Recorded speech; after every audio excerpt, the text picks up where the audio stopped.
Namaskar, my all dear student of class 12. I'm Shikha, your mentor to help you for the upcoming English examination of term 2. Here I am with some of the strategies that will definitely help you to score maximum marks.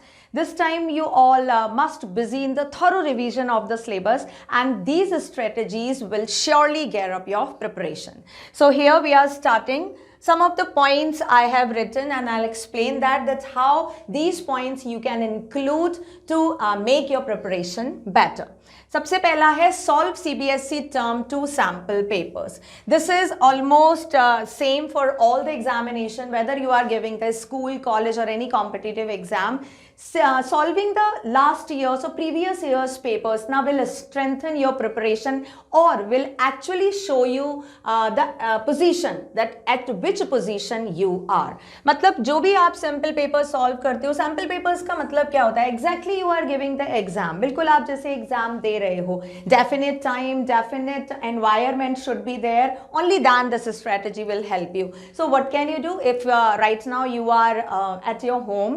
So the decide one of the time 2 hours paper is this. Decide the clock time and sit in the corner so that you are not going to disturb with anyone, and try to solve this paper as the given instruction and directed time according to, and be specific for that. ऐसा करना है आपको कि बिल्कुल आपका exam हो रहा है. Only then this strategy will help you. तो क्या करना है हमको? सीबीएसई के सैम्पल पेपर सॉल्व करने हैं. बहुत इजीली अवेलेबल हैं. बहुत सारी लिंक्स हैं, लिंक साइट हैं जो सॉफ्ट कॉपीज में आपको ये प्रोवाइड कराती हैं. सैम्पल पेपर्स आपके टीचर्स आपकी हेल्प कर रहे होंगे. तो सैम्पल पेपर्स कोई भी हो, आपको बिल्कुल उसी फॉर्म में सॉल्व करना है जैसे आप एग्जाम देते हो, तभी आपको इस चीज का फायदा होगा. Follow step wise method to answer the question. Next strategy है स्टेप वाइज मैथड. ये किसके लिए है? जब आप किसी क्वेश्चन का आंसर करते हो. This is very important. Like if the question is asked about the career, okay, the career path of any of the person, then you are starting the question with giving the introduction that from which chapter it is written. Step wise strategies का मतलब होता है concept based subject. English भी आपका एक concept based subject है जिसमें आपको कुछ chapters provide कराए गए हैं. तो पहले आप questions को समझो कि उसमें क्या पूछा गया है, उसके बाद step by step आपको आंसर करने हैं. ऐसा होता है जैसे कि कभी कभी क्वेश्चन सिर्फ एक फॉर्म में होता है, एक सेंटेंस में होता है, और आपको जो आंसर है वो उसका वेटेज देखकर देना होता है. आप उस फॉर्म में लिख देते हो. बहुत टाइम जो 2 मार्क्स के या 4 मार्क के क्वेश्चंस होते हैं उसमें 2 या 3 पार्ट होते हैं. तो please remember that if you are giving the steps, like first part का आपने आंसर दिया, फिर सेकेंड पार्ट का, फिर थर्ड पार्ट का, तो दिस शुड बी विजिबल. ठीक है, visible is called. You can change the line, you can change the paragraph. It doesn't matter that you are exceeding with the line, but you are following the step. आप क्या कर रहे हो?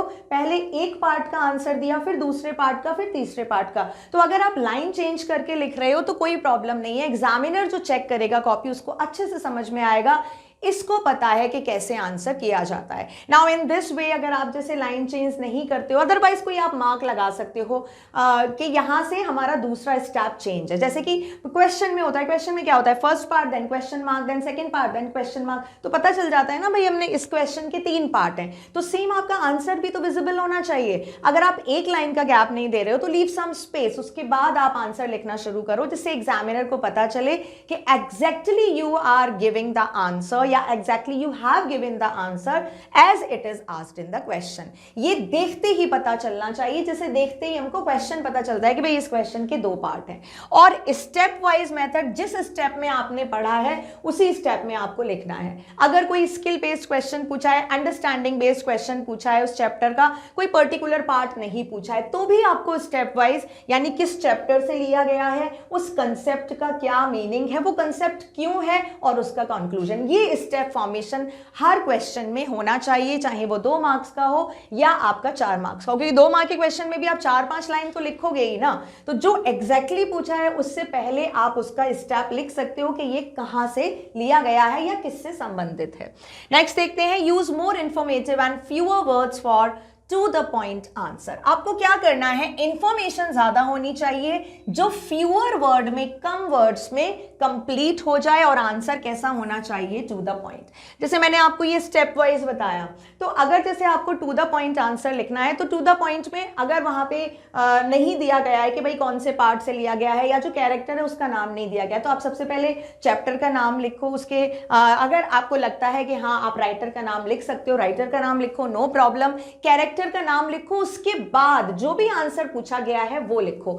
Fewer word का यहां पे मतलब है यूजिंग ऑफ वोकैब्युलरीज, ठीक है, lots and lots of vocabularies if you are using. Exact word नहीं है, या तो आप फैक्ट टेक्सुअल लाइन लिखो एज इट इज, जो टेक्स्ट पे लिखी हुई है, उससे पता चलेगा कि हाँ बच्चे को आता है कि how to convert the vocabulary as it is in the answer. क्योंकि कुछ फैक्ट होते हैं जो नहीं बदलते हैं, तो अगर फैक्ट नहीं बदल रहे हैं तो आप सेंटेंस भी मत बदलो ना, उसमें जो आपने टेक्स्ट रीडिंग किया है एज इट इज लिखो, वो एग्जामिनर को देखने में आएगा, आपका आंसर कुछ अलग होगा ना। आप उसी फैक्ट लाइन को anybody can explain in any manner, सब कर सकते हैं explain, but the specific use of the vocabulary is chosen by the student and that will definitely create an impression to the examiner. तो आप अच्छी vocabulary choose करो।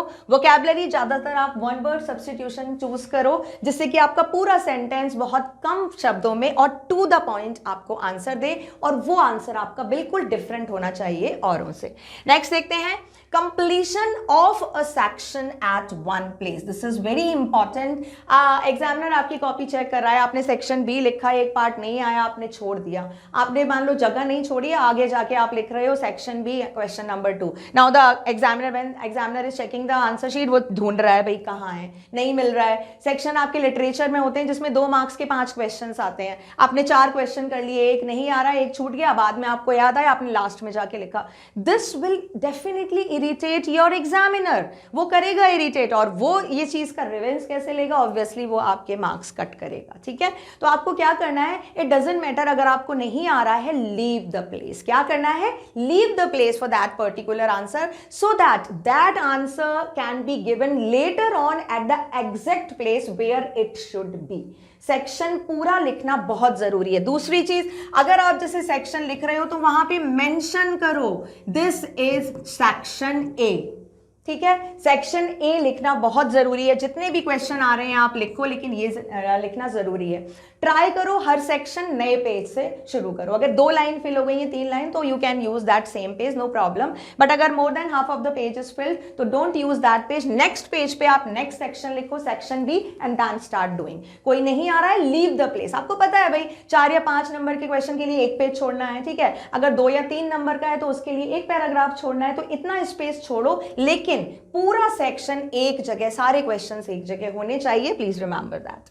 Keep the order from high to low weightage. High to low weightage, high भाई सबसे ज्यादा high 5 होता है और लो होता है आपका 1 मार्क आपके लिटरेचर में। ठीक है, तो 5 नंबर का जो राइटिंग का पार्ट होता है, कोशिश करो कि आप वहां से स्टार्ट करो। It is up to you, I am just leaving it on you whether you are choosing which part to do. कोई भी पार्ट आप कर सकते हो, पहले नो कंपल्शन, बट वो पार्ट एक जगह कंप्लीट होना चाहिए, ये ध्यान रखना है।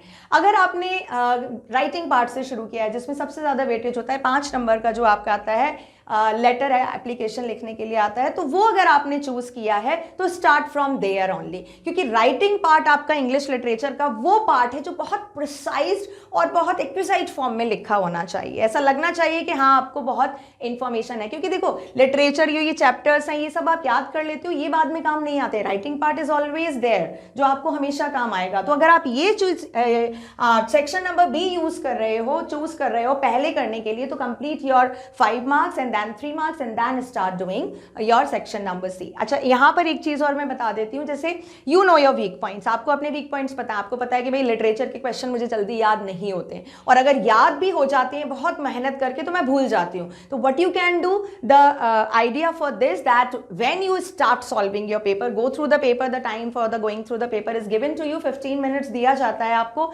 पढ़ लो अच्छे से जो आपको करना है, फिर start doing with your section number C first, that is the literature part. ये मैं उनके लिए स्पेशली बता रही हूँ जिनको भूलने की आदत है, क्योंकि जब तक आप सेक्शन बी करोगे, ए करोगे, तब तक हो सकता है what ever is collected in your head, जो आपने याद किया है वो मिस हो जाए। बट फ्रेश अगर आप लिखोगे सबसे पहले तो then there will be no problem. तो you can start your paper with section number C, no problem. ठीक है, आप कर सकते हो, जिससे कि आपका जो भी रिमाइंड है वो सब रिकलेक्ट हो जाए in a fresh mode. Next is never leave any question unattempted. There is no negative marking, so it will be a foolishness if you are leaving any question. ठीक है, कोई क्वेश्चन नहीं छोड़ना है। जितना भी टाइम है, टाइम मैनेज करके चलो। I am just going to give you the tips for time management as well here. उसके हिसाब से अगर आप करोगे, no question is going to be left, कोई भी क्वेश्चन नहीं छूटेगा। डेलिबरेटली कोई भी क्वेश्चन छूट के आने की मत करो। एग्जामिनर को कुछ तो दो। अगर आपको नहीं भी आ रहा है, भाई पूरा चैप्टर आपने पढ़ा है, पूरी पोएम आपने पढ़ी, कुछ तो आता होगा आपको उससे रिलेटेड, कहीं तो क्लिक होगा ना। Just right something so that examiner force the examiner to give you least mark at least। अगर आपको कुछ भी नहीं आ रहा है, so this is very important, कोई भी क्वेश्चन नहीं छोड़ना है। Next, leave your answer sheet fair instead of filthy looking। Answer sheet को बहुत फेयर या नीट एंड क्लीन छोड़ना है। डर्टी आंसर शीट आपको बिल्कुल भी नहीं छोड़नी है। क्या होता है भाई, आंसर शीट सबसे पहले आई, examiner is unaware who is the student. ठीक है, उसको नहीं पता है कि भाई बहुत इंटेलिजेंट है, मॉडरेट है या वीक है। वो क्या करेगा, सबसे पहले आपकी आंसर शीट ही तो आती है उसके हाथ में, तो वो देखेगा भाई in which type of manner the student have attempted the exam. अगर वो देखता है कि भाई इसको सिर्फ निपटाने के हिसाब से किया है, बहुत जल्दबाजी में किया है, बहुत कंफ्यूज माइंड में किया है, तो क्या होगा, you are going to be means under judged, नहीं होगा।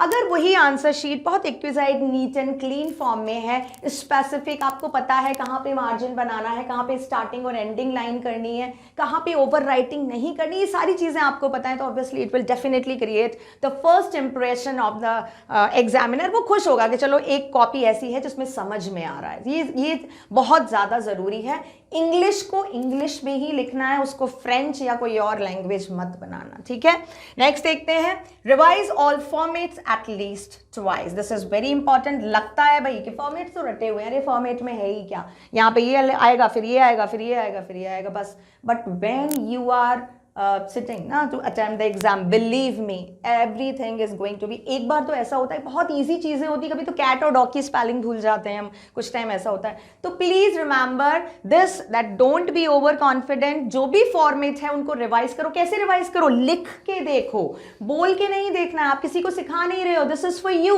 वहां पे आपको कैसे करना है, you are going to write there, तो उसी मैनर में रिवाइज करो ना।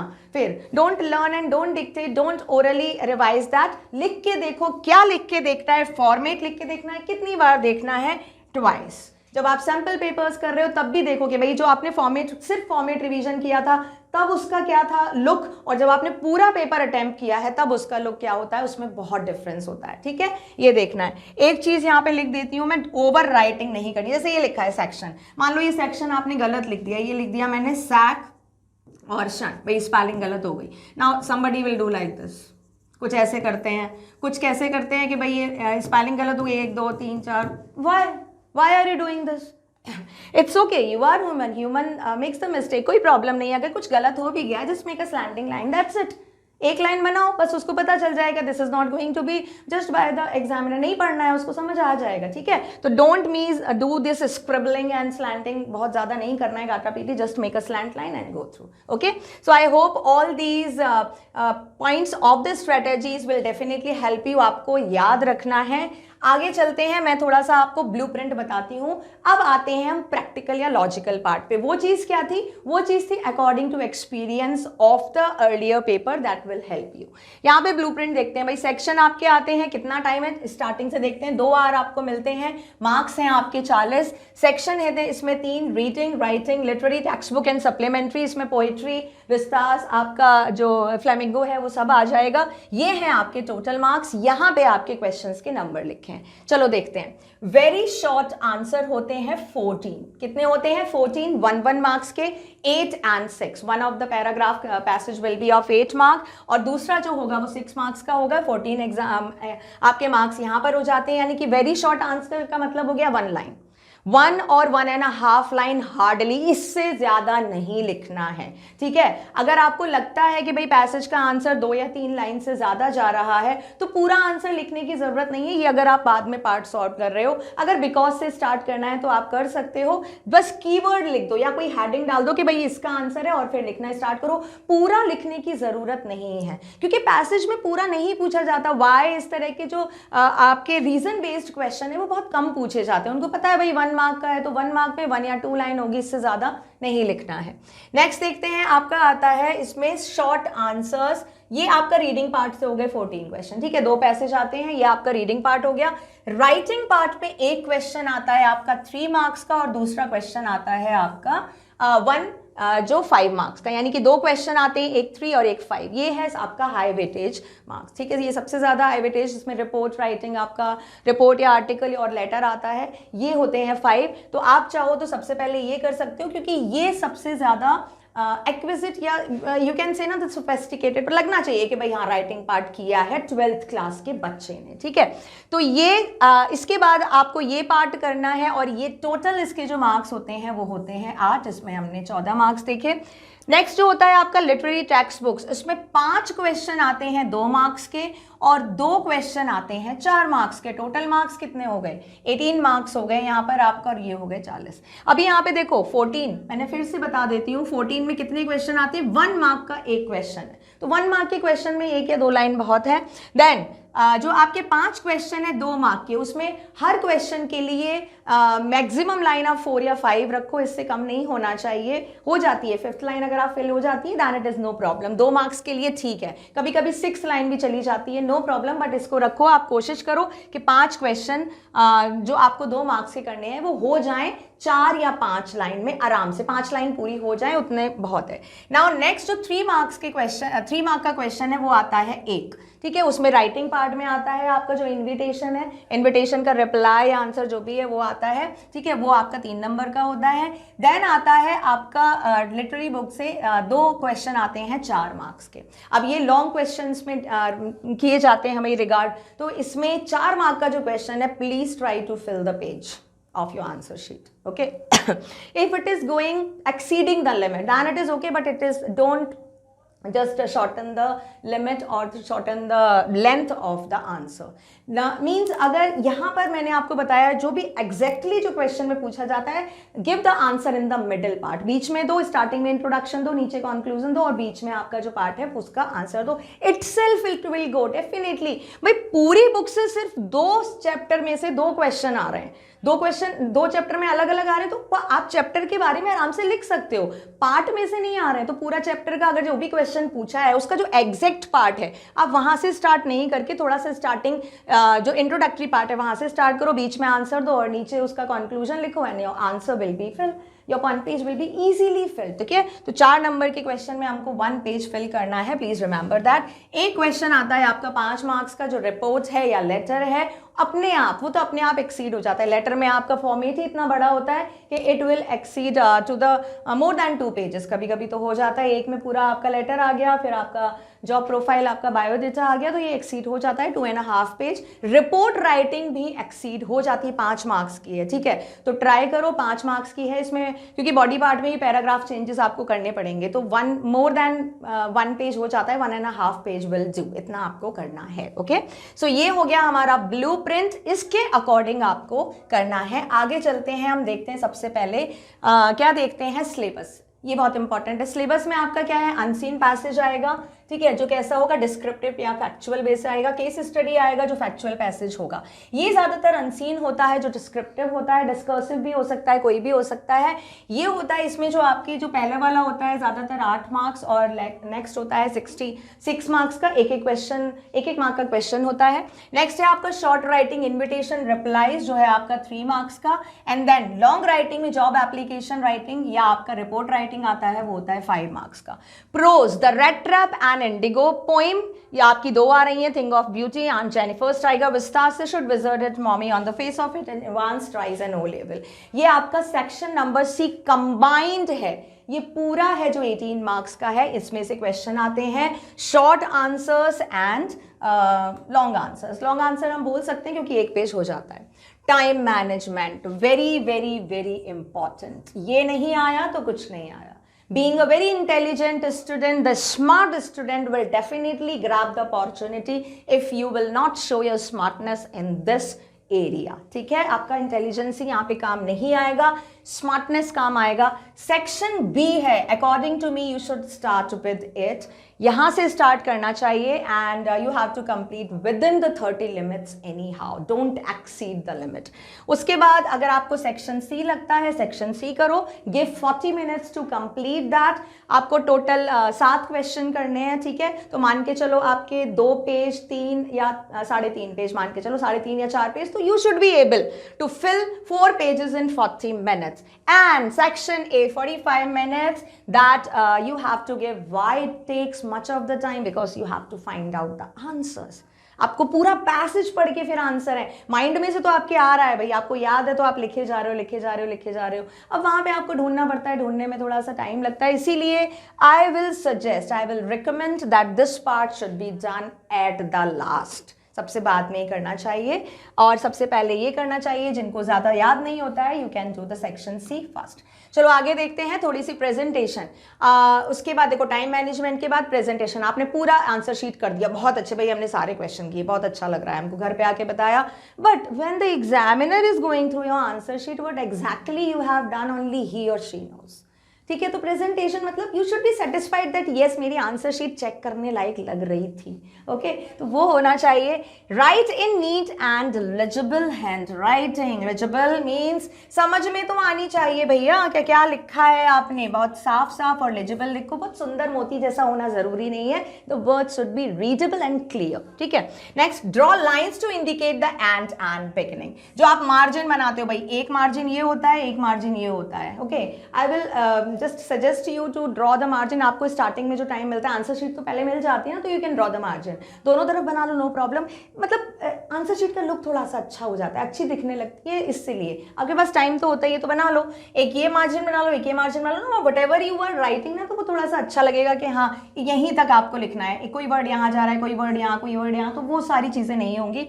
उसके बाद स्टार्टिंग लाइन, यहाँ पे आपने एक क्वेश्चन किया, जस्ट मेक अ लाइन। यहाँ पे दूसरा क्वेश्चन हुआ, just make a line, leave one line and then start. ठीक है, यहाँ पे आपको एक आंसर शीट इनफ, बहुत बड़ी होती है आंसर शीट, आप आराम से करोगे, पेजेस बच जाते हैं, तो उससे क्या फायदा, वो यूज तो हो नहीं सकते बाद में। तो आराम से एक लाइन, जब हमने कंप्लीशन हो गया भाई, हमारा ये क्वेश्चन हो गया, हमने एक लाइन बना दी, यहाँ पे ड्रॉ करना है मतलब। ठीक है, लाइन बनाओ जिससे पता चले now the answer is and. ठीक है, उसके बाद एक लाइन छोड़ो, फिर दूसरा आंसर करो, फिर लाइन खींचो, फिर एक लाइन छोड़ो और फिर दूसरा आंसर करो। Like this means there should be proper indication of the beginning and the finishing of the answer. Next देखो, quick read for spell check. Spell check आपने पूरा पेपर कर लिया, टाइम हो गया। ठीक है, हमारा जो टाइम मैनेजमेंट था, मैंने आपको बताया था, try to keep 5 minutes, 5 minute रखो, बहुत जरूरी है। जैसे सेविंग्स होती है, एवरीथिंग वी एक्सपेंड, बट थोड़ा सा हम बचा के रख देते हैं ना, थोड़ा सारा तो स्पेंड कर देते हैं, तो 5 मिनट प्लीज बचा के रखो। Go through whatever you have written, जो मेन कीवर्ड्स हैं, जो बड़े बड़े वर्ड्स हैं, जो इंपॉर्टेंट वर्ड्स हैं, जो डिफरेंट हैं दूसरों से, जिससे आपका आंसर्स का you can just grab the marks, उनको चेक करो। क्या चेक करो? स्पेलिंग्स चेक करो। बहुत बार होता है बेटा, जो सिंपल सी स्पेलिंग होती है ना, उनमें भी मिस्टेक हो जाती है। बहुत बार स्टूडेंट द को बस ऐसे ऐसे लिख देते हैं और वो मतलब आर लिख दिया, ई बनाना भूल जाते हैं। प्लीज गो थ्रू दैट, थोड़ा सा टाइम बचाओ, स्पेल चेक करो क्विक रीडिंग से, जो आपको आनी चाहिए, उसके लिए टाइम होना चाहिए, तो 5 minute it's enough. Underline the key points, it's very very very important. Examiner is not going to read the complete answer. आपका पूरा आंसर पढ़ने वाला नहीं कि कैसा सेंटेंस फॉर्मेशन आपने कैसा किया है, प्रीपोजिशन कहाँ पे जा रही है, आपका वर्ब कहाँ जा रहा है, कॉम्प्लीमेंट कहाँ जा रहा है, सब्जेक्ट कहाँ जा रहा है, नहीं। अगर आपने की पॉइंट्स को अंडरलाइन किया है, उसको लगेगा हाँ मुझको ये पढ़ना है। की पॉइंट को अंडरलाइन का मतलब ये हुआ। यहाँ पे की पॉइंट्स क्या हो सकता है? प्लेस नेम हो सकता है, आपका कोई पर्टिकुलर डेट हो सकती है, कैरेक्टर का नेम हो सकता है, पर्टिकुलर इंसिडेंट हो सकता है, कोई स्टेटमेंट हो सकती है, डायलॉग हो सकता है, कुछ भी हो सकता है, उसको अंडरलाइन करो। की पॉइंट का मतलब ये नहीं कि कोई वर्ड करना है। अगर आपको लगता है भाई स्टेटमेंट आपने लिखी है तो अंडरलाइन करो स्टेटमेंट को, नो प्रॉब्लम। ठीक है। अंडरलाइन के लिए you can use pencil as well, no problem, आप पेंसिल डेफिनेटली यूज कर सकते हो। ज्यादातर यहाँ पे एक चीज और बता देती हूँ मैं आपको, अगर आप जैसे ब्लू पेन से कर रहे हो तो start doing the blue pen. अगर आप 2 पेन यूज नहीं कर रहे हो, प्लीज डोंट माइंड, एग्जामिनर इसके लिए मार्क्स नहीं देगा कि why didn't you use 2 ink colour pen, नहीं देगा इसके लिए, डोंट वरी अबाउट दैट। आपकी answer sheet but neat and clean और बहुत अच्छी होनी चाहिए जिससे आपने अटेम्प्ट किया है। पेंसिल का यूज करो अंडरलाइन करने के लिए, मेसी हो जाता है बहुत ज्यादा, क्या कहते हैं, सेम कलर से अगर आप करोगे, डोंट वरी, नो प्रॉब्लम, आप पेंसिल से अंडरलाइन कर दो। जो इंपॉर्टेंट है आपको बताना है कि भाई एग्जामिनर इसको पढ़ो, ठीक है, मैंने जो लिखा है बहुत ज्यादा पढ़ने की जरूरत नहीं है, इस चीज को पढ़ो and examiner will definitely go through और keep the eye first on the key points. Means here you are inviting the examiner that come and give me the marks on my smart writing। आगे चलते हैं, अब देखते हैं section A. Tips दे देती हूं मैं आपको कुछ इसके लिए। Attempt comprehension, how to attempt comprehensions, read the questions first and focus on the keywords and of the question. क्या पढ़ना है आपको? क्वेश्चन पढ़ना है, पैसेज नहीं पढ़ना है, ध्यान रखेंगे। क्या पढ़ना है आपको? यहाँ पे आपको कीवर्ड्स पढ़ने हैं। किसके पढ़ने हैं कीवर्ड्स? क्वेश्चन के। कॉम्प्रिहेंशन पहले लिया, पेपर आया और आपने पैसेज पढ़ना स्टार्ट कर दिया, here you start wasting your time. ठीक है, पैसेज नहीं पढ़ना, अभी नहीं पढ़ना है आपको, क्वेश्चंस पढ़ने हैं। पैसेज जब आप सॉल्व करो, जब भी सॉल्व करो उसके क्वेश्चंस पढ़ो। क्वेश्चंस में आपको क्या करना है? फोकस करना है। कैसे फोकस कर सकते हो? या तो अंडरलाइन कर लो, भाई ये की पॉइंट से उसने ये पूछा है, व्हाई, हाउ, व्हाट, किस वे में आपको आंसर करना है उसको कर लो, और जिसके बारे में पूछा उसको अंडरलाइन कर लिया, ठीक है, तो फोकस हो गया। Next, for case study passage study the table, figure और ग्राफ थॉरोली। केस स्टडी में ज्यादातर ये इसके बिना होता ही नहीं है, कुछ ना कुछ इसमें से होगा ही होगा, तो ये लॉजिकल और प्रैक्टिकल है, टू द पॉइंट आंसर होता है इसमें कोई भी आपकी गारंटी नहीं होती है, मतलब कि आपका आंसर गलत होगा if you have gone through thoroughly, अगर आपने अच्छे से पढ़ा है तो, ठीक है। इसमें क्या होता है, इसमें तो सिर्फ आप क्वेश्चंस पढ़ो और वो कीवर्ड आप तुरंत उसको हाईलाइट करो। अगर कीवर्ड आप कभी कभी लेंथ से ही पता चल जाए कि भाई इतना बड़ा है, तो आपको क्लिक कर जाएगा पैसेज में, अगर कोई इतना बड़ा वर्ड दिख गया कि हाँ इसी के आसपास आंसर है, तो you are not going to waste the time to unnecessarily read the complete paragraph. I hope you understood. Next देखो, then read the passage and mark sentence related to the question. अब आपको passage पढ़ना है और क्या mark करना है? जो related to the question sentence है, as I told you earlier. अगर भाई क्वेश्चन में कोई कोटेशन पूछा गया है, स्टेटमेंट पूछा गया, एग्जैक्टली आप तुरंत बता दोगे। सबसे जल्दी नंबर्स दिखते हैं, अगर कोई नंबर, कोई सन, कुछ इस तरह का लिखा है, तुरंत आपको पैसेज में दिखेगा। जहां पर भी आपको वो कीवर्ड दिखे ना, उसके आसपास का सेंटेंस पढ़ना स्टार्ट करो, ठीक है। पूरा नेसेसरी नहीं है, अगर नहीं होता है आंसर तो उसके आगे पीछे की पढ़ सकते हो, अदरवाइज कीवर्ड को ध्यान रखो, पैसेज के भी और क्वेश्चन के भी, और वहीं से आप अपने आंसर्स निकालो without wasting the time. Take contextual meaning for the new words in the passage. New words, weak part, or we can say na the weakest part of the vocabulary of the most intelligent student. Vocabulary बहुत हमारी कमजोर होती है, week होती है, नहीं पढ़ते हैं हम नए नए वर्ड। अब भाई कोई नया वर्ड आ गया, आ ही नहीं रहा समझ में, जब वर्ड ही नहीं समझ में आ रहा है तो आंसर कैसे करोगे? इसका क्या मतलब है? आपका यहाँ पे सॉल्यूशन है, go through the contextual meaning. Contextual क्या मतलब है इसका? देखो, टेक्सचुअल, इसका भी हम बताती हूँ, ये बिल्कुल इस तरह से ही करते हैं। ये आपको यहाँ तक कुछ समझ नहीं समझ में आ रहा कंटेक्चुअल क्या होता है, मत समझो। देखो, टेक्स्ट ये तो समझ में आ रहा है, टेक्स्ट का मतलब क्या हुआ? कुछ पैसेज, कुछ लिखा हुआ, ये समझ आ गया। नाउ कंटेक्चुअल, कन का मतलब होता है इससे रिलेटेड, ठीक है, और ये कंटेक्चुअल, ये पूरा एक क्या वर्ड हो गया है हमारा? एडजेक्टिव। कंटेक्चुअल मीनिंग, किस चीज का मीनिंग? जो एडजेक्टिव वो रिलेटेड हो। अब कंटेक्चुअल मीनिंग, कोई न्यू वर्ड नहीं समझ में आ रहा, कैसे समझोगे मैं बताती हूँ। या तो भाई वो वर्ड आपने कहीं सुना हो, यहाँ कहीं पढ़ा हो, नहीं पढ़ा है, उसका एंटोनिम, उसका सिनोनिम, उससे रिलेटेड एग्जाम्पल, वो भी नहीं आ रहा तो प्रीफिक्स सफिक्स करो। यहाँ मैंने क्या किया, देखो, टेक्स्ट ये था हमारा, सफिक्स इसको अलग कर दिया, ये क्या था, प्रीफिक्स इसको अलग कर दिया, टेक्स्ट मुझे समझ में आ गया कि हाँ भाई ये वर्ड इस टेक्स्ट से रिलेटेड हो सकता है। कोई नया वर्ड है, नहीं समझ में आ रहा उसका मीनिंग, कोई बात नहीं, जो पैसेज का जो मेन आइडिया या थीम है उससे उस वर्ड को रिलेट करने की कोशिश करो, ठीक है। आपको कुछ ना कुछ जरूर समझ में आएगा। सफिक्स करके उसका एंटोनिम, उसका सिनोनिम, उससे रिलेटेड आंसर, उसके होमोफोन्स, उससे मिलता जुलता आपने कहीं पढ़ा, उसका रिलेटेड एग्जाम्पल, कुछ तो आपको याद आएगा उस न्यू वर्ड से रिलेटेड, उसी को बोलते हैं contextual meaning. I hope it is understood. तो वैसे हमको करना है, you will get the answer. अगर इसमें ज्यादा टाइम लग रहा है, लीव दिस क्वेश्चन, इस क्वेश्चन को छोड़ दो, आगे के क्वेश्चन करो, बाद में टाइम करो, ठीक है। Next, attempt all the questions without leaving as you have no negative marking, as I told you earlier, negative marking नहीं है, सारे क्वेश्चन करने ही करने हैं, कोई भी वो गुंजाइश नहीं रखो कि भाई हमने नहीं किया। सेक्शन ए में थोड़े से और देखो, try to understand writer's view and opinions. क्या कहना चाह रहा है, किसी ने तो लिखा है ना भाई, उसका पॉइंट क्या है, उसकी थीम क्या है, मेन आइडिया क्या है, पैसेज के थ्रू वो क्या बता रहा है, उस फॉर्म में भी आप नई वोकैबुलरी का मीनिंग निकाल सकते हो। Next, watch for the keywords like causes, result and effect. Keywords तो आपको करने ही है भाई, कॉजेज जहां पे बिकॉज हो तो बिकॉज के आगे भाई जहां पे भी आपको बिकॉज लिखा दिख जाए ना, वो उसको तुरंत पढ़ो क्योंकि उसमें से क्वेश्चन जरूर बनेगा।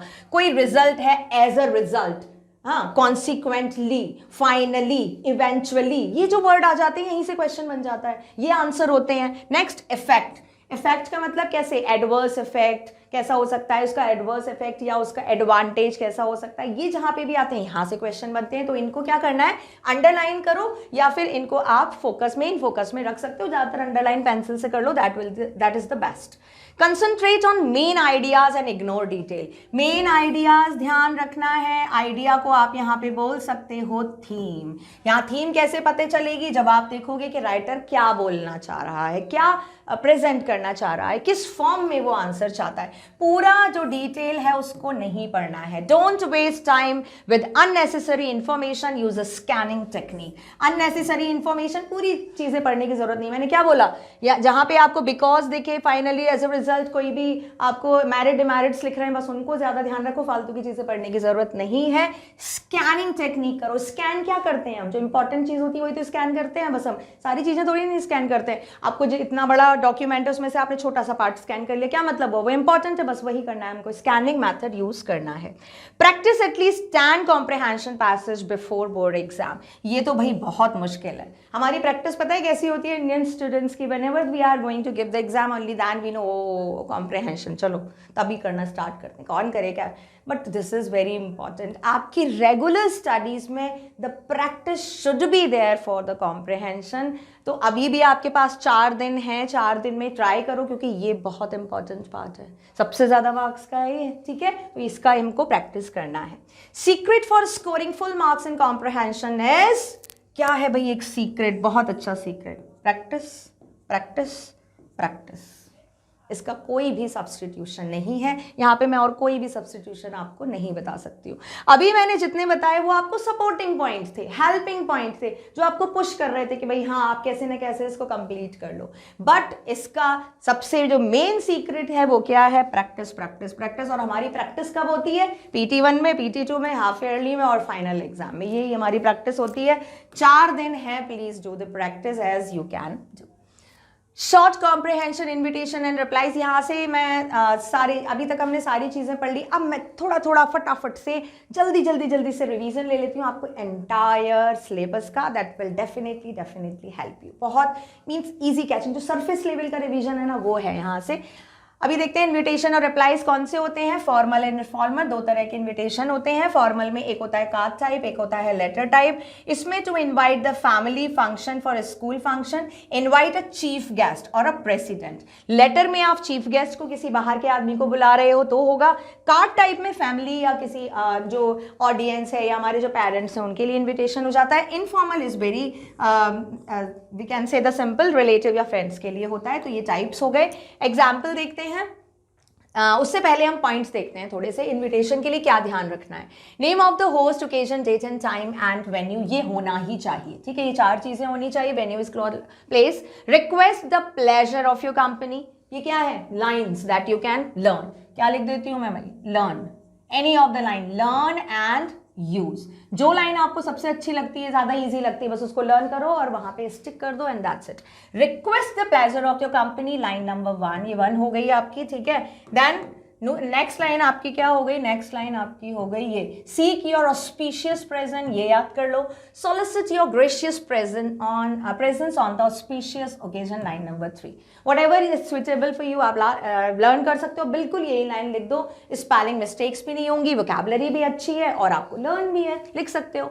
Use third person and simple present tense. Third person क्या यूज करना है भाई हमको, ही, शी, इट, दे, इनका यूज करना है। सिंपल प्रेजेंट टेंस लिखो and no otherwise perfect indefinite continuous कहीं नहीं जाना है, बस इंडेफिनिट में रहना है. Name of the chief guest, dress code और any other instruction can be added. Chief guest का नाम तो होगा ही भाई अगर आ रहा है वो. ड्रेस कोड अगर है ऑप्शनल और कोई अदर इंस्ट्रक्शंस हैं तो वो आप लिख सकते हो. Formal card type is place inside the box. जो कार्ड होता है, कार्ड का मतलब क्या हुआ कि भाई उसको बॉक्स में प्लेस करना है. जो और इन्विटेशन है उनमें भी आप बना सकते हो, नो प्रॉब्लम, कोई प्रॉब्लम नहीं है. बाद में आप एक बॉर्डर बना लो, it will look nice, rather आपको अच्छा इंप्रेशन ही पड़ता है. एक एग्जाम्पल देखो, Mrs and Mr Surendra Mehra.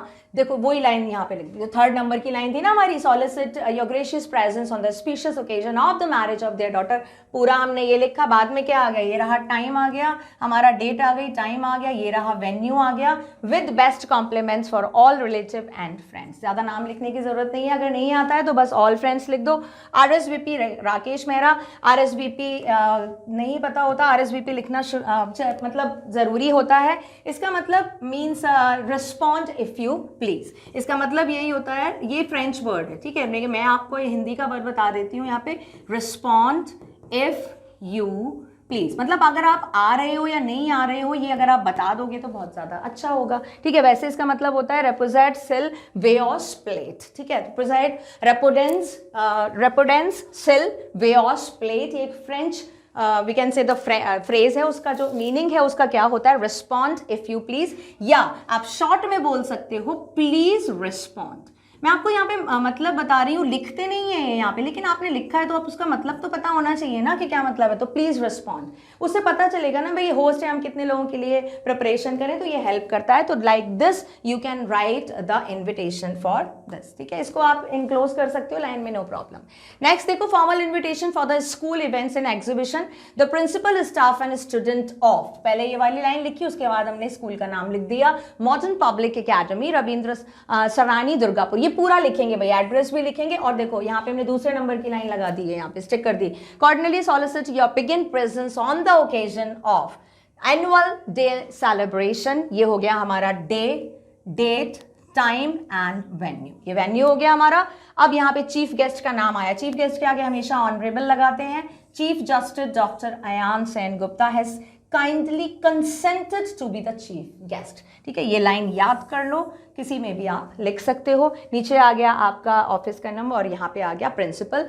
And ज़्यादातर हो सकता है कार्ड में आप लिख सकते हो, this card admits only two, you are requested to be seated at 5 PM. अगर ये क्या है, एक्स्ट्रा इन्फॉर्मेशन में आ गया, ठीक है. अब मैंने बोला था ना, अगर एक्स्ट्रा इन्फॉर्मेशन डेस्क कोड या कुछ भी है तो वो लिख सकते हो, तो वो ऐड हो सकता है, no problem. After writing this you can also just enclose that in 1 line border. Reply to the formal card type invitation, जो हमने सबसे पहले लिखा था उसका रिप्लाई देखो, ये कैसा है, फॉर्मल. ये याद रखेंगे भाई, फॉर्मल कार्ड का है. कहाँ से स्टार्ट करेंगे, 2 अप्रैल 2022. आप इसको ऐसे भी लिख सकते हो, April 2, यहाँ से भी स्टार्ट कर सकते हो, नो प्रॉब्लम, ठीक है. यहाँ पे ऐसे भी लिख सकते हो.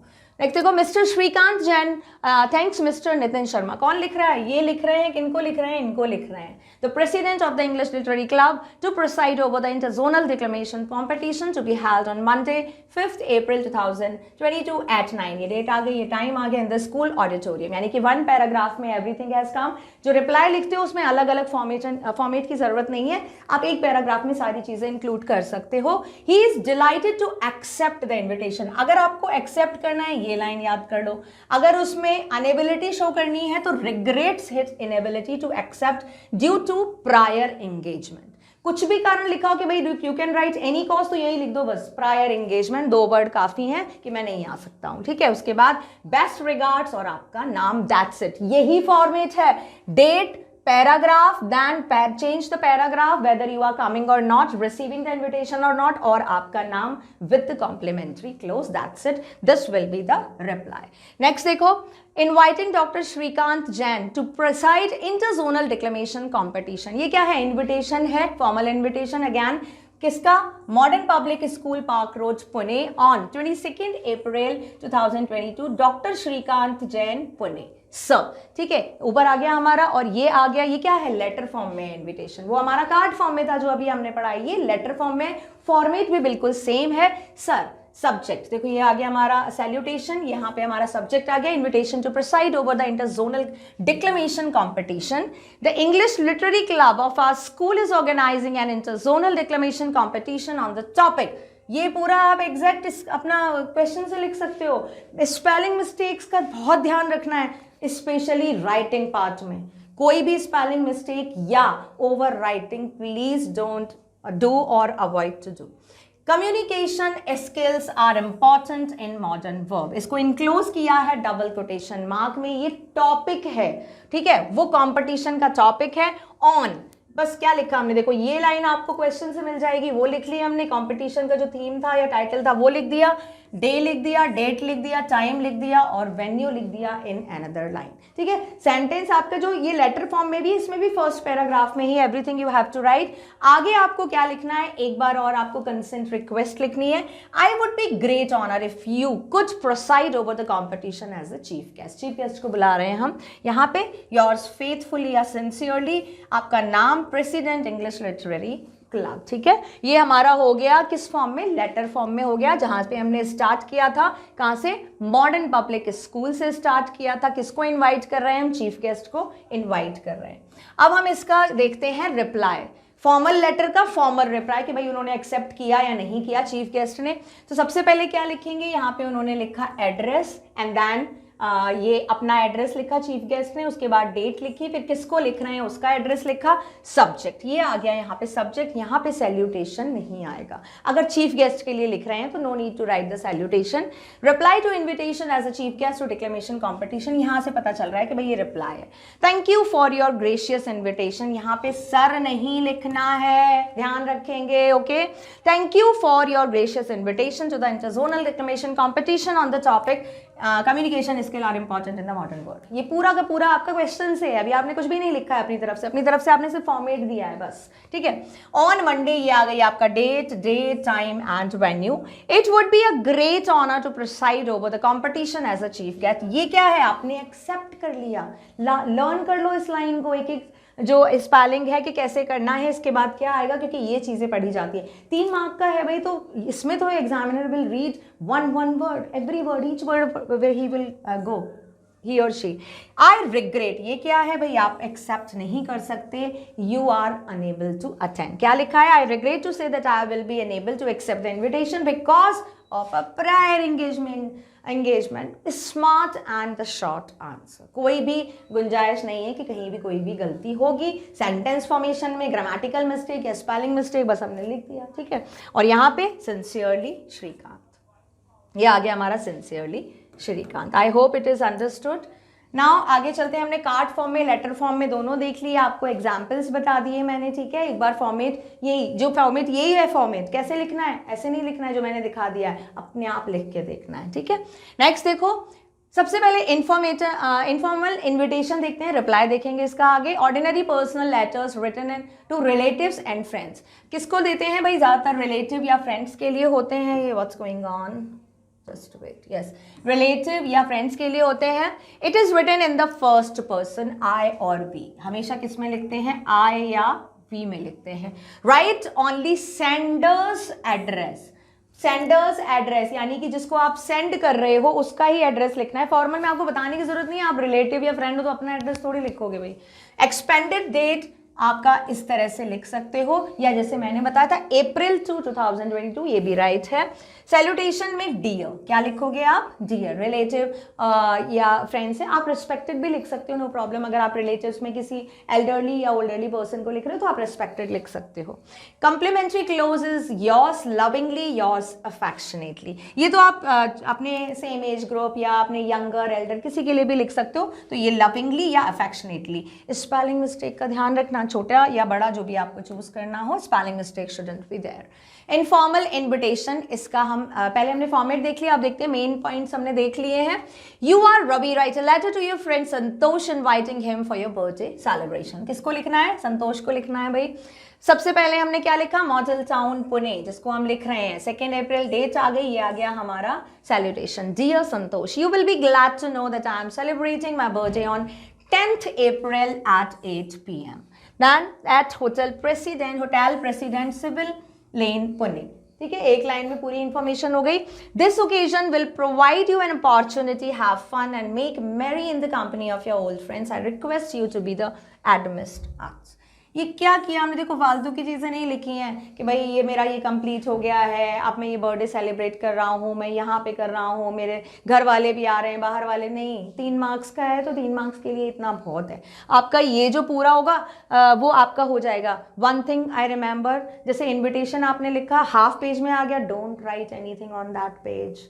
Try to start by leaving 2-3 lines from your answer sheet. बीच में लिखो as it is, उसमें 1 line border बना दो, that's it. Don't do anything on that page. ठीक है, invitation reply हो या कुछ भी हो, आपका declaration acceptance का या invitation लिखना हो आपको, don't do anything on that particular page. छोड़ दो उसको, आगे से लिखो.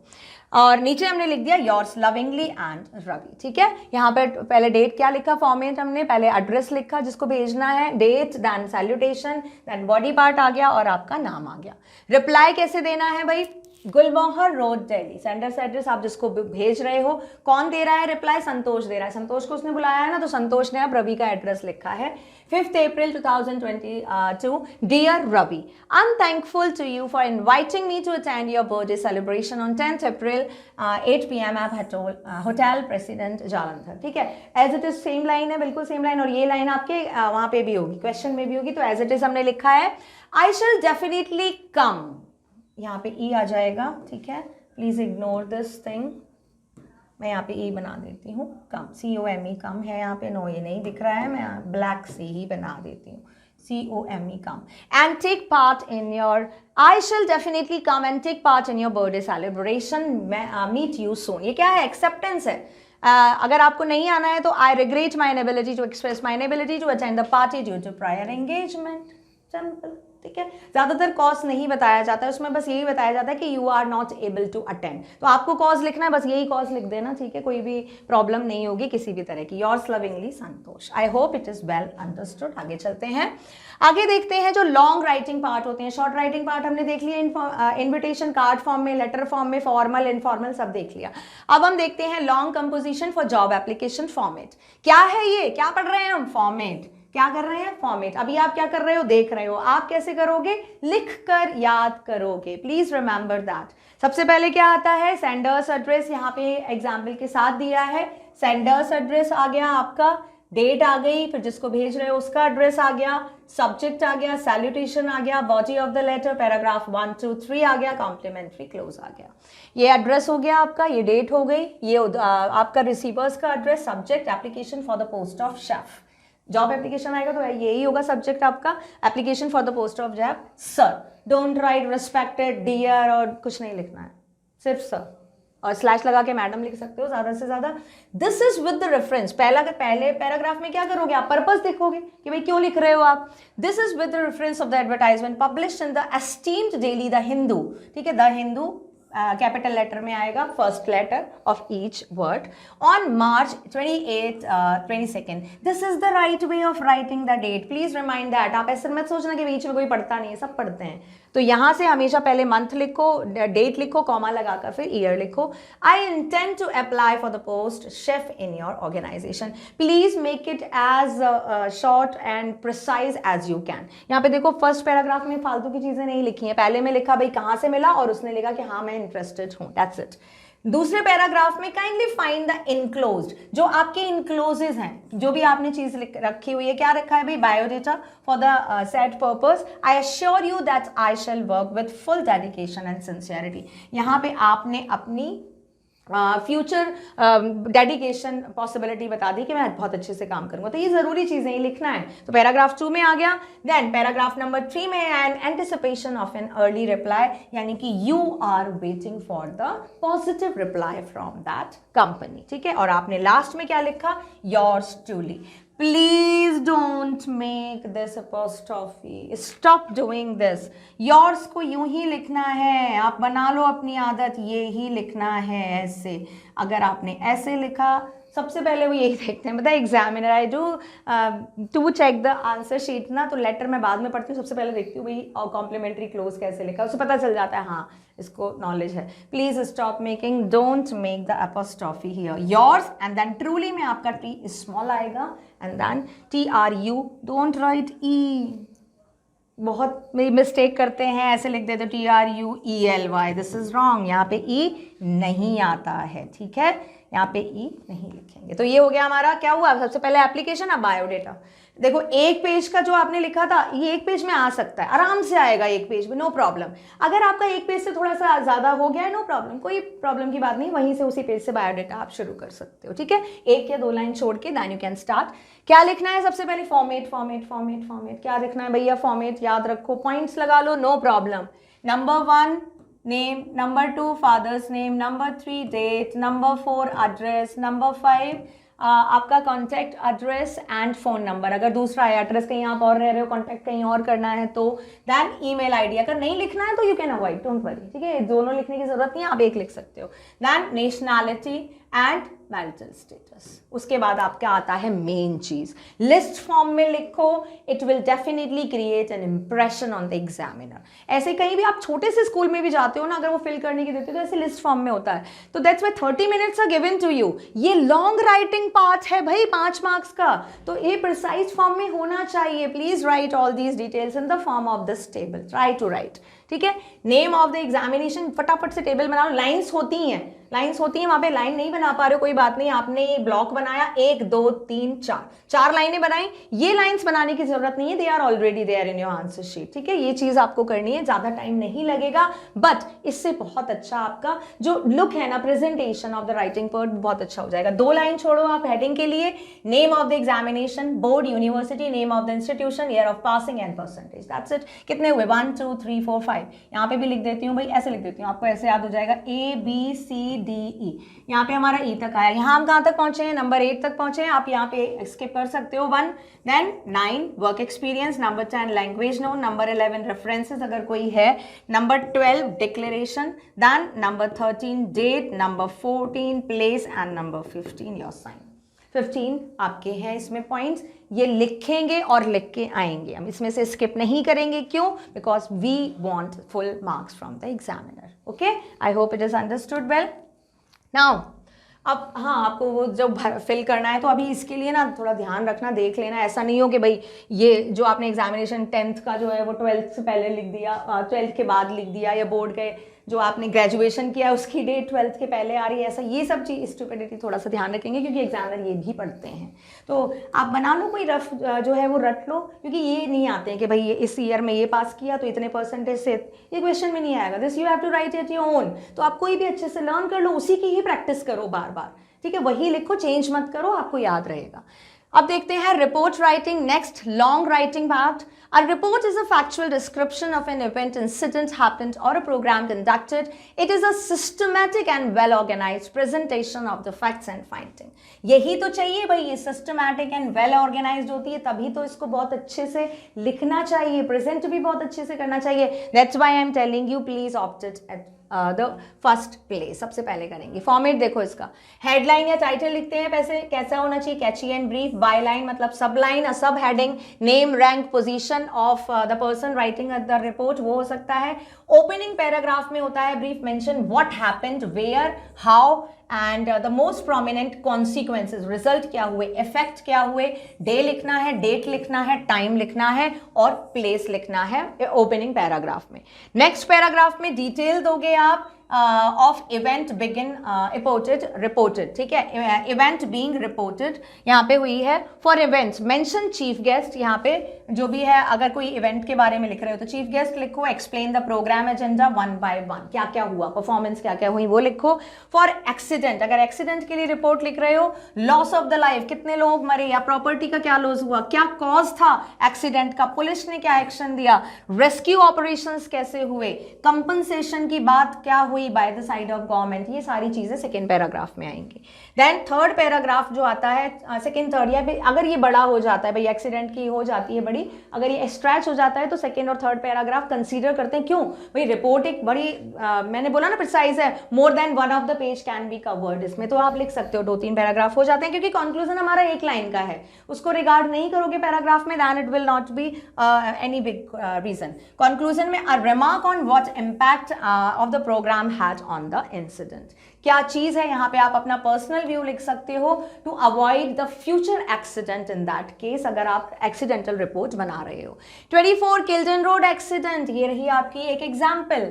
जयप्रकाश स्टाफ रिपोर्टर, सब लाइन या by line, first paragraph, place, date, month and 24 people, how many people are die, a woman and a 2-month baby were killed, सारी जितनी भी loss of the life है वो लिखा है। in a tragic road accident involving a lorry and public transport, ये रही property, ये रही human loss, property loss at कहाँ पे हुआ था भाई, Dasafgarh village 14 kilometers from around 9 AM, सारी इंपॉर्टेंट चीजें आ गई।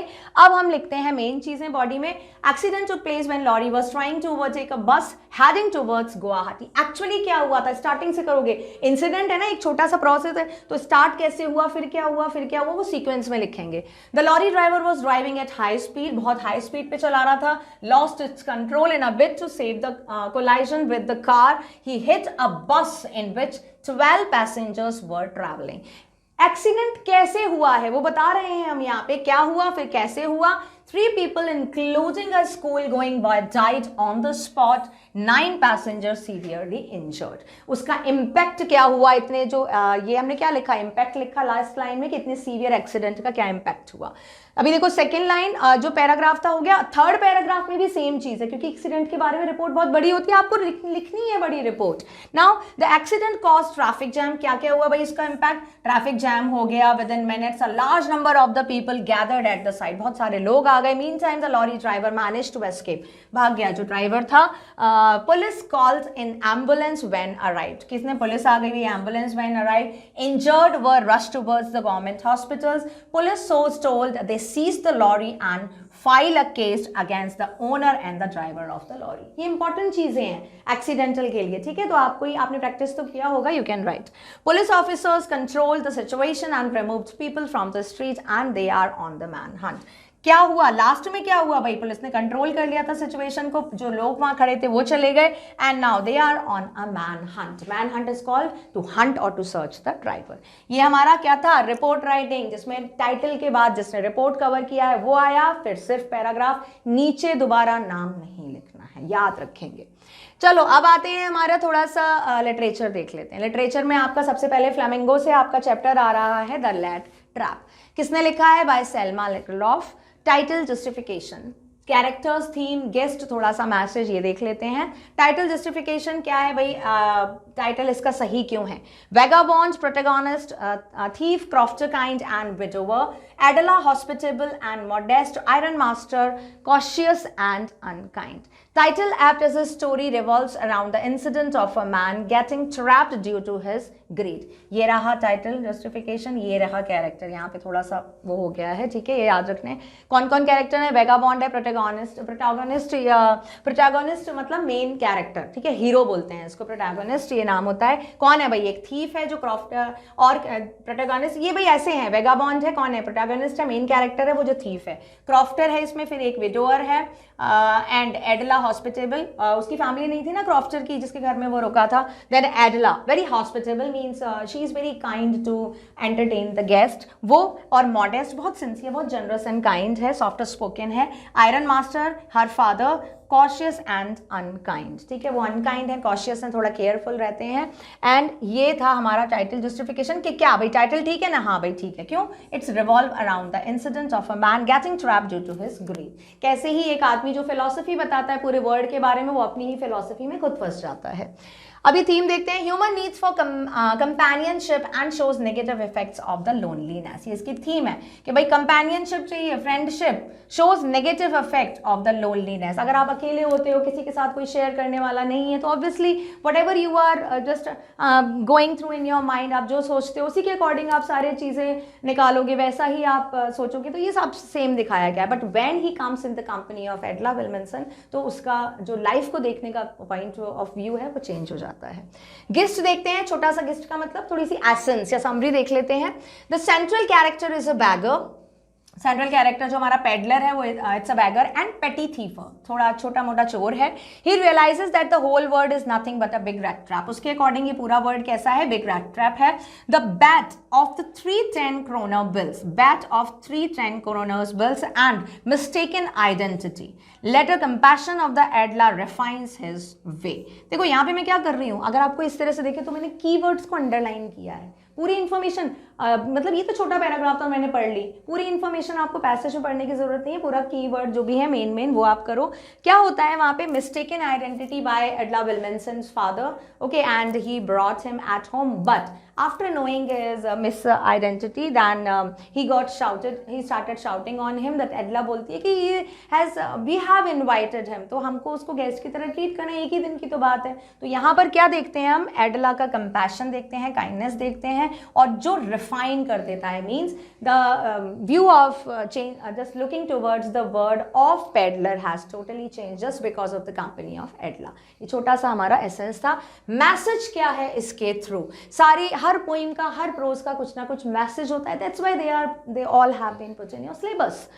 Human beings have essential goodness that can be awakened only through love and understanding. जो ह्यूमन बीइंग, भाई आपने बोल दिया ये आदमी बहुत खराब है, ये बहुत खराब है, नहीं, कोई खराब नहीं होता है। The condition, the situation, the circumstances, जैसे the atmosphere in which we are living, that make your personality. अगर वही चीज़ को आप लव एंड अंडरस्टैंडिंग से देखते हो या उसको ट्रीट करते हो, तो definitely you are going to be awakened. आप एक बहुत awaken mind, open minded and compassionate person बन सकते हो। सो ये हमारा है रेड ट्रैप। अच्छा है चैप्टर, ठीक है, बहुत बड़ा है। टेक्स्ट पढ़ना है, पूरा टेक्स्ट नहीं पढ़ना है। आप लोगों ने अंडरलाइन किया होगा ना, इंपॉर्टेंट बस वही पढ़ना है, ठीक है। रेफरेंस बुक या क्वेश्चन आंसर्स मत पढ़ो प्लीज, टेक्स्ट को पढ़ो again and again, okay, that will help you. Now देखते हैं इंडिगो। दूसरा है हमारा जो आ रहा है इससे, फ्लामिंगो से Indigo, by Louis Fischer. Louis Fischer ने लिखा है। टाइटल जस्टिफिकेशन, टाइटल क्यों सही है भाई, apt that the lesson focuses on the exploitation of the Indigo share croppers in Champaran by British landlord. Indigo share cropper से रिलेटेड है, तो भाई इंडिगो जो इसका टाइटल है दैट इज ऑप्ट। ये भी क्वेश्चन आते हैं भाई, तो ये आपको क्वेश्चन का आंसर हो सकता है कि भाई क्यों है ये जो टाइटल है वो ठीक है या नहीं है, कि जस्टिफाई है कि नहीं है, तो ये उसका आंसर है। मेन कैरेक्टर कौन है भाई इसके, गांधी जी हैं, राजकुमार शुक्ला, राजेंद्र प्रसाद, कृपलानी, मलकानी एंड कस्तूरबा। भाई मेन कैरेक्टर्स हो गए। थीम क्या है, an uneven battle between oppressor, battle है between oppressor and oppressed injustice landlord system in Bihar, ठीक है, मतलब सताए जाने वाले और सताने वाले जो ऑपरेशन कर रहे हैं, जो सह रहे हैं, उनके खिलाफ है। और कहाँ का है ये, बिहार का सीन है, इंसिडेंट है। अदर कैरेक्टर्स में एक बार देख लेते हैं अदर कैरेक्टर्स में, कि ये चैप्टर बहुत बड़ा है, बहुत सारे लोग हैं इसमें। Sir Edward Gait, Charles Freer, Andrews, J N. Hodge, Narhari Parikh, Mahadev Desai, इनके नाम आए हैं यहाँ पर। ये पूरा एक्चुअली ये 5 है जो इसमें बहुत सारे नेम नहीं है, उसमें से फ्रीडम फाइटर्स या जो the we can say the group of the lawyers came with Rajendra Prasad, doctor Rajendra Prasad, उनमें ये सारे लोग थे, फ्रीडम फाइटर्स होते जिन्होंने हेल्प किया था। यहाँ पर नहीं है, बट क्वेश्चन कभी कभी आ जाता है, तो आप अगर आप ये कैरेक्टर्स पे फोकस कर लोगे, बस नाम ही तो है, तो you can just see. Message क्या है इसके थ्रू वो हम बाद में देखेंगे, पहले थोड़ा सा इसका एसेंस देख लेते हैं फटाफट से। The peasants at Champaran were sharecropping with the British planter, ठीक है, ब्रिटिश प्लांटर थे, और कौन थे, चंपारण के शेयर क्रॉपर्स थे। The peasants produce Indigo on 15% of their land area, कितने में प्रोड्यूस करते थे, 15%, and according to an old agreement they had to give as rent at the landlord. पूरा उनको जो इंडिगो था वो रेंट के फॉर्म में देना पड़ता था. It was around 1917. क्या कब था, कब की बात है ये? 1917. Germans started developing synthetic indigo, and this mitigated the requirement of the indigo for British planters. Market में सिंथेटिक इंडिगो आ गया था. किसने डेवलप किया था भाई? जर्मन ने किया था. और ये ब्रिटिश प्लांटर्स जो थे अब उनकी ज़रूरत नहीं थी, मतलब जो रिक्वायरमेंट थी उनकी रिक्वायरमेंट पूरी हो रही थी. In order to release the peasants from the 15% old agreement, the British landlords demanded compensation from them. अभी वहाँ से अगर उन्होंने कहा कि भाई अब तो सिंथेटिक इंडिगो आ गया है तो भैया हमको छोड़ दो, तो वो कंपनसेशन मांग रहे थे. Landlords demanded compensation from them. Most of the illiterate peasants agreed to accept a few. थोड़े से जो भाई दे सकते थे उन्होंने कहा कि ठीक है हम दे देंगे. During that period, Gandhi ji appeared in Champaran. इसी टाइम पे गांधी जी अपीयर होते हैं. किसके हेल्प के थ्रू होते हैं? Ramchandra Shukla. He looked into the matter, stood by the side of the poor peasant and fought a long battle for 1 year. वो पूरे मामले को देखते हैं, छानबीन करते हैं, लीगली भी करते हैं, पर्सनली भी करते हैं, कई जगह जाते हैं वो. एंड वो किसकी साइड है? पुअर पीजेंट्स की साइड है वो. और एक लॉन्ग बैटल लगभग 7-8 महीने, पूरा 1 साल हो गया था, चली थी. Managing to get justice for them. Gandhi ji's work at Champaran wasn't just confined to political or economical struggle. Champaran में वो बाद में भी रहे थे. ये जब फिनिश हो गया था पॉलिटिकल और इकोनॉमिकल, उसके बाद भी वो वहाँ पे थोड़ा टाइम रहे थे वहाँ के सैनिटाइजेशन एंड हेल्थ इश्यूज को देखने के लिए. He also worked on social issues. Social issues में क्या क्या काम किया भाई उन्होंने? Arrangement for education, health and hygiene for the families और the poor peasants, and he taught them lessons of self reliance and self dependence. Reliance is called self trust. ठीक है, अपने आप ट्रस्ट करना सीखो.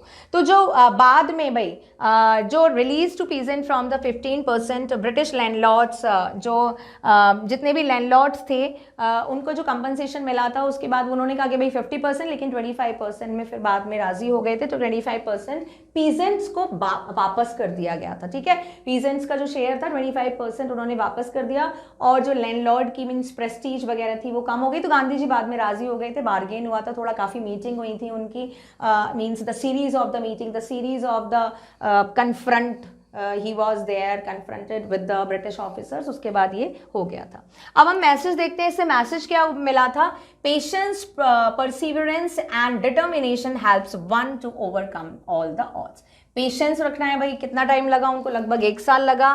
Then perseverance and determination. आपको decide, perseverance means you have to just go through in a means starting in a sequential manner. ऐसा नहीं, उन्होंने पूरा लीगली, लॉजिकली, प्रैक्टिकली, एविडेंसेस के थ्रू, सबके थ्रू उन्होंने जाना. ठीक है, पूरा प्रोसेस, और उनकी उस फॉर्म में उन्होंने उसको सॉर्ट आउट किया. डिटर्मिनेशन, वो पूरा डिसाइड थे जब तक ये हो नहीं जाएगा वो वहाँ से नहीं गए. और इस तरह से उन्होंने जितनी भी ऑड कंडीशन थी, एडवर्स कंडीशन थी, उनको दूर किया. This was indigo. Now, should wizard hit mommy from vistas? This is the chapter that is coming by John Updike. Title justification, apt as a story, revolves around the question of understanding. Author intentionally gives the story open-ended question. जो भी कोई भाई वो story सुनाता था उसके कोई ना कोई ओपन क्वेश्चंस होते थे. That's why the title name is also in the form of a question. Theme क्या है? The story emphasis the role of parenting and authority. Parenting, भाई रोल क्या होता है पेरेंट्स का, फादर का, मदर का, उसके बारे में है. कैरेक्टर कौन है इसमें? Jack. He is very creative, beautiful. And Jo inquisitive, ये बेटी है, ये फादर है, ये बेटी है जो. She is very inquisitive and stubborn. Skunk, ये फिक्शनल कैरेक्टर है, ये भी कैरेक्टर में आएगा मेन, क्योंकि इसके नाम पे तो चैप्टर है. ठीक है. टोन कैसी है? Depression and stringency. थोड़ा सा डिप्रेशन है, थोड़ी सी स्टिगेंसी है इसमें. मैसेज देखो, पेरेंट्स मैसेज बाद में देखेंगे, पहले हम इसका थोड़ा सा एसेंस देख लेते हैं या थोड़ी सी समरी देख लेते हैं, जिससे आपको थोड़ा सा इसके चैप्टर के बारे में पता चल जाएगा. Every Saturday father narrates stories. Father was Jack to daughter Jo. Each father कौन था? फादर था जैक, और जो बेटी थी वो जो. Each story variations, story variations of some basic tale. Tale is called a story.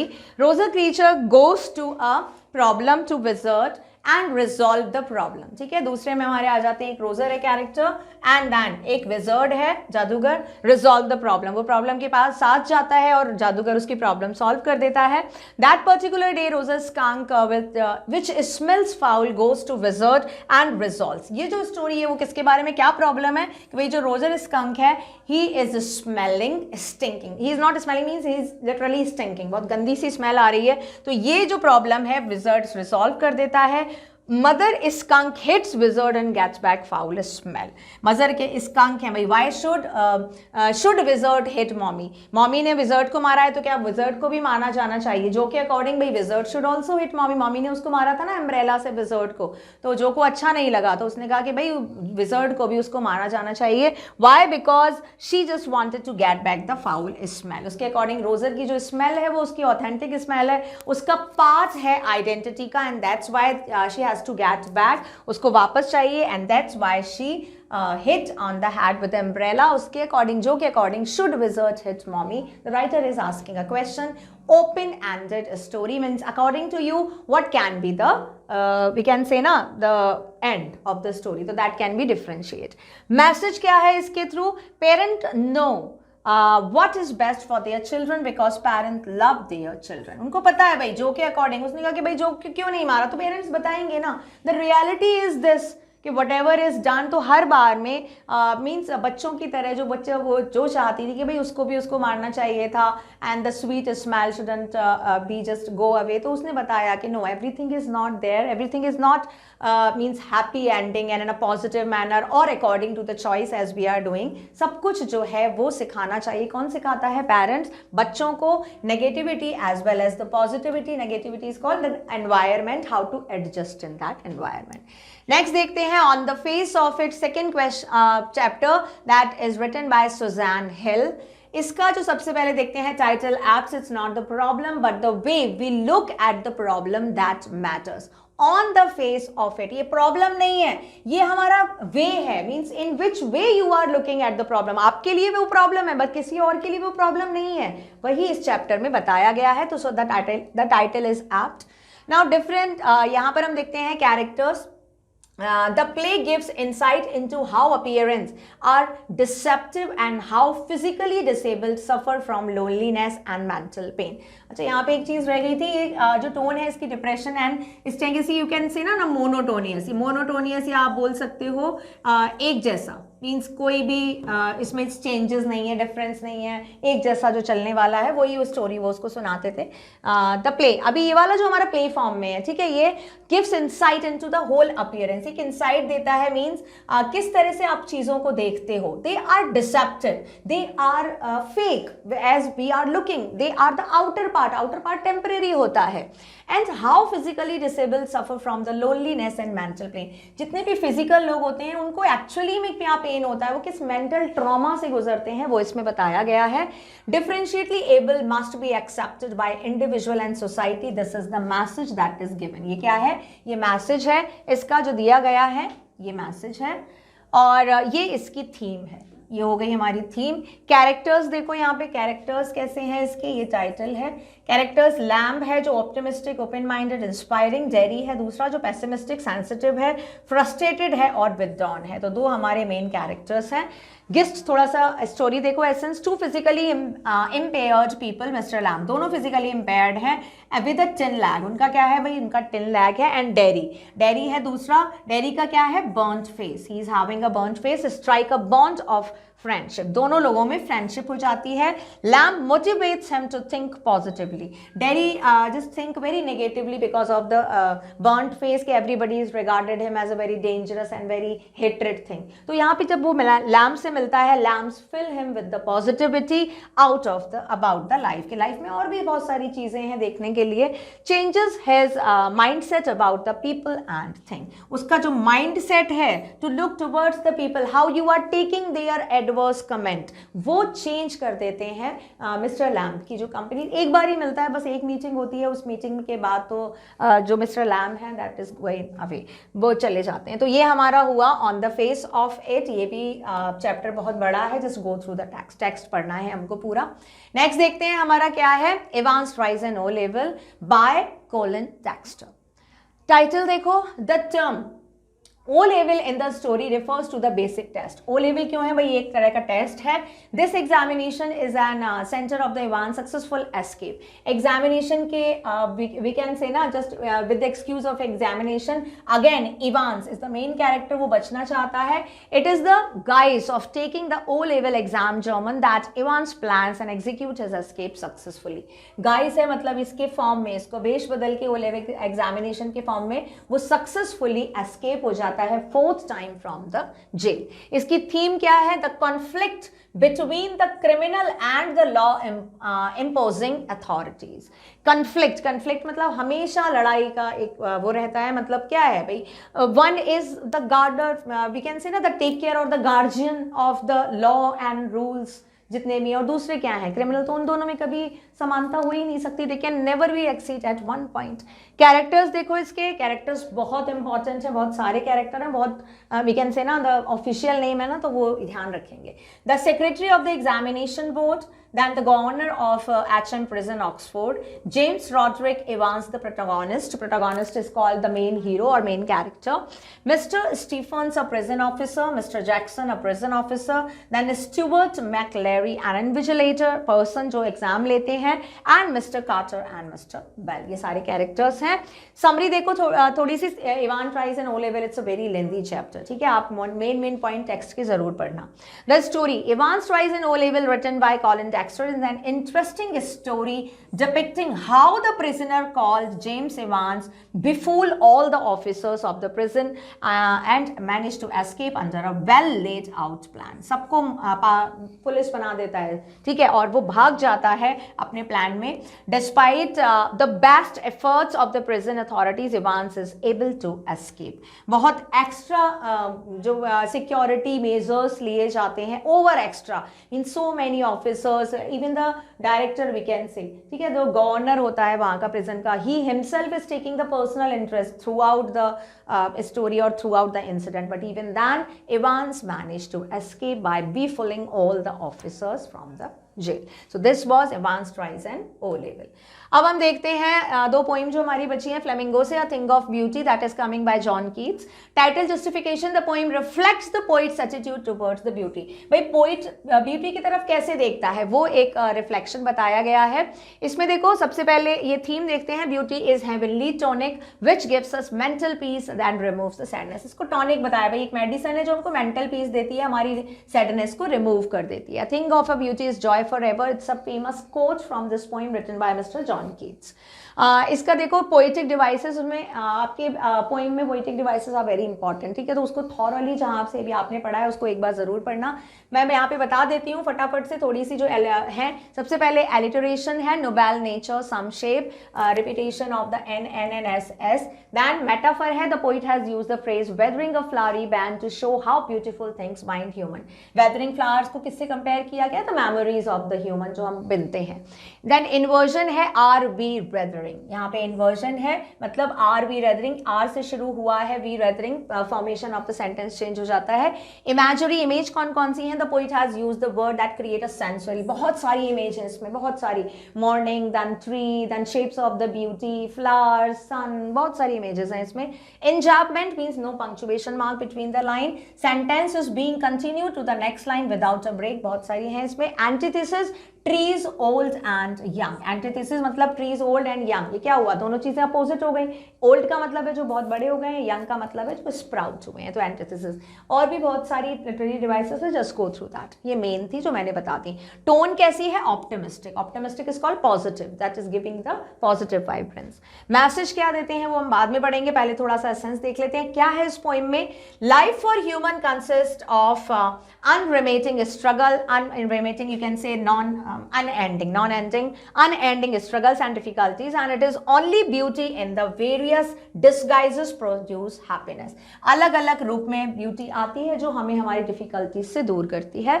The poem concludes with a list of the things that constitutes beauty. एक पूरी लिस्ट दी है भाई उन्होंने ब्यूटीफुल थिंग्स की, बहुत सारी चीजें बताई हैं, which include both physical object which are example of physical object जो आप दे सकते हो, छू सकते हो, materialistic object, examples of the natural beauty. कहाँ है वो सारे ऑब्जेक्ट और एग्जाम्पल? नेचर में प्रेजेंट है, वो ब्यूटीफुल चीज है।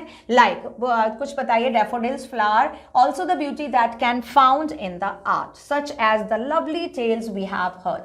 देखो फ्लावर्स हो गया, ट्री हो गया, माउंटेन हो गया, रिवर हो गया, उसके बाद उन्होंने एयर बताया है, छोटे या बड़े ट्री बताए हैं, ओल्ड एंड यंग ट्रीज, उसके बाद टेल्स स्टोरीज हैं जो हम पढ़ते हैं हमारे फ्रीडम फाइटर्स और सेलिब्रिटीज की, जो हमारे बहुत वी कैन से ना द ग्रेट पर्सनालिटी, उनकी पढ़ती हैं, वो जो क्या करती हैं, it inspires and gives us the courage to fight against the odds. ऐसा ही नहीं है कि we are only facing the troubles and problems in the life, no, but the way that we have been taking or the respond that we are giving towards the problem, वो respond हमको नहीं देना है। वो कैसे आता है? by motivation, by looking at the beautiful things in the nature, or by just read out about those person who have the same gone through with the same difficulties and troubles and how heroically they have came out and give the inspiration to other। उन लोगों ने भी वही problem solve face की, troubles उससे ज्यादा कहीं, लेकिन उन्होंने कैसे उनका सामना किया, कैसे उन्होंने मैसेज दिया, इंस्पिरेशन का वो इस पोएम में बताया गया है।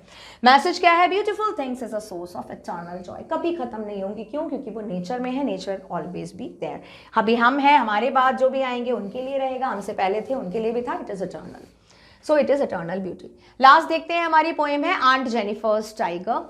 The title Aunt Jennifer's Tiger is appropriate as it suggest that the poem is about Aunt Jennifer's knitted tiger. कैसा है भाई? निटेड टाइगर, जो उन्होंने एम्ब्रॉयडर किया है। तो हमारा ये जो टाइटल है वो बिल्कुल एप्ट है, सही है।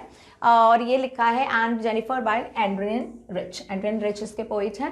पोइटिक डिवाइस देखो, सिंबल्स इसमें है। कौन कौन सिंबल है? अंकल है, आंट है, टाइगर है, वेडिंग बैंड है, aunt Jennifer's hand and synecdochal and transferred epithet, terrified hands representing her being terrified. Transferred epithet जहाँ पे एडजेक्टिव जिसके साथ यूज किया गया है उसके लिए यूज नहीं होकर किसी और के लिए होता है। तो यहाँ पे जो टेरिफाइड हैंड्स हैं वो क्या कर रहे हैं? रिप्रेजेंट टेरिफाइड हैंड्स नहीं है, उनकी मेंटल सिचुएशन है जो टेरिफाइड है, that's why she was not able to knit it properly।